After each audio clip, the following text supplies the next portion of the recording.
Cours, cours jusqu'à sentir que tu fonds de l'air, jusqu'à ce que tu te sentes vivante, que tu montres au monde que tu es capable de tout. Vas-y, cours.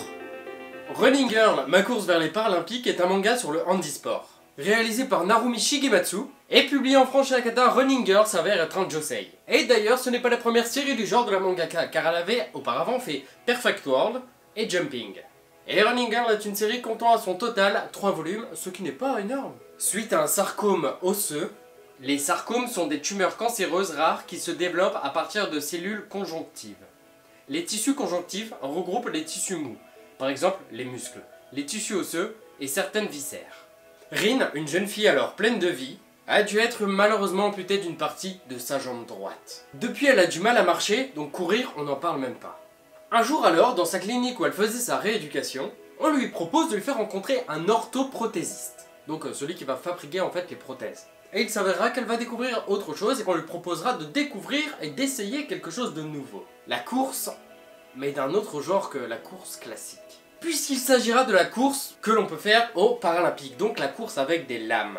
Et elle fera donc alors la rencontre des Blade Runners, un club en fait de handisport qui s'entraînent tous à courir et veulent, pour certains, participer aux Paralympiques. Et oui, qu'on se le dise, voilà, tout de suite comme ça, c'est fait, c'est carré, il n'y a pas de commentaire genre « Eh bah, t'avais pas vu ça ?» Dans Kingsman, on a tous kiffé cette fille qui avait des jambes en prothèse, mais des prothèses plutôt badass puisqu'elle pouvait tuer et découper des gens en deux.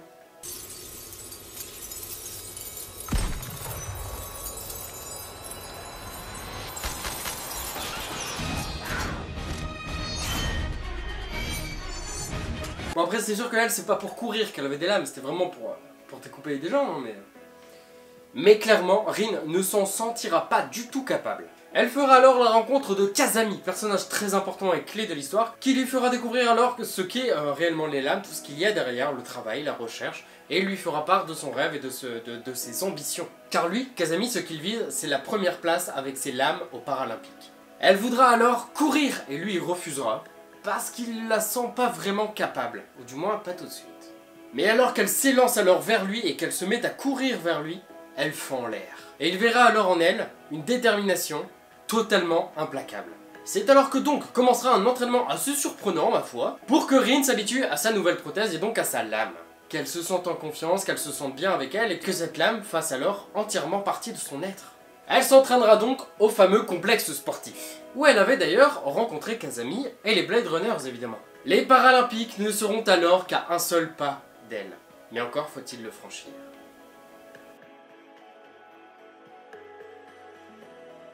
Je ne vous cache pas que Running Girl a été pour moi une énorme surprise, déjà rien que par le fait que son histoire en fait tourne autour du handisport. Chose que l'on ne voit que très rarement dans le manga, bien évidemment on a Reel, un manga sur le basket avec des gens en fauteuil roulant. Je trouve que c'est un sujet très sympa et pas forcément facile à aborder. En tout cas si ça vous intéresse, n'hésitez pas à me le dire en commentaire parce qu'il se peut que j'ai envie de faire une vidéo avec plusieurs mangas répertoriant en fait des mangas sur le handisport tout simplement. Scénaristiquement, j'ai donc été très intrigué par ce manga. L'autrice est extrêmement bien renseignée sur le sujet. Elle a rencontré quelques personnes étant elles-mêmes handicapées et donc afin de savoir au mieux retranscrire certaines choses, certaines sensations, certaines émotions au sein de son histoire au final. Et il faut se l'avouer, Narumi Shigematsu a pour moi un réel talent à écrire des histoires qui te touchent et qui te prennent au cœur au final. Et c'est ça que j'aime beaucoup avec elle.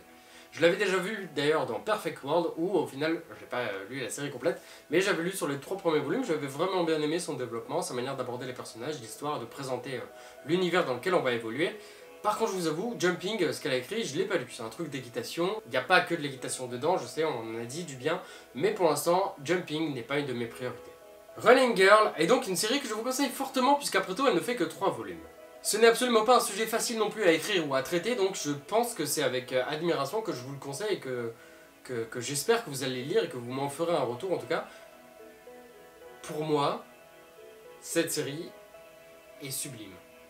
Graphiquement, pour moi, on ne peut qu'admirer son trait léger qui fait dégager de fortes émotions lorsque les scènes en ont besoin. Par exemple, lorsque l'héroïne va s'élancer à un moment, enfin je sais pas, le fait que ce soit vite derrière, qu'on ne voit qu'elle, qu'on ressente ce qu'elle dégage, sa fatigue, son excitation et tout ça, pour moi c'est quelque chose de très fort qu'elle arrive à faire et donc je suis en admiration devant son travail.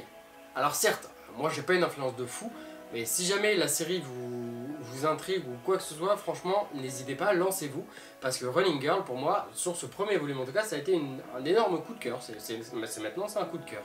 Donc moi je vais me procurer le tome 2 dès que mon libraire rentre de vacances, je sais pas en tout cas qu'il passe de bonnes vacances, et je vous dirai en tout cas ce qu'il en est dans mes achats, en tout cas d'août, parce que je pense que fin août je ferai une revue sur mes achats mensuels et que je vous dirai un peu où ça en est, et si vraiment j'aime cette série et si son tome 2 est toujours aussi cool, mais pour ça j'ai aucun doute.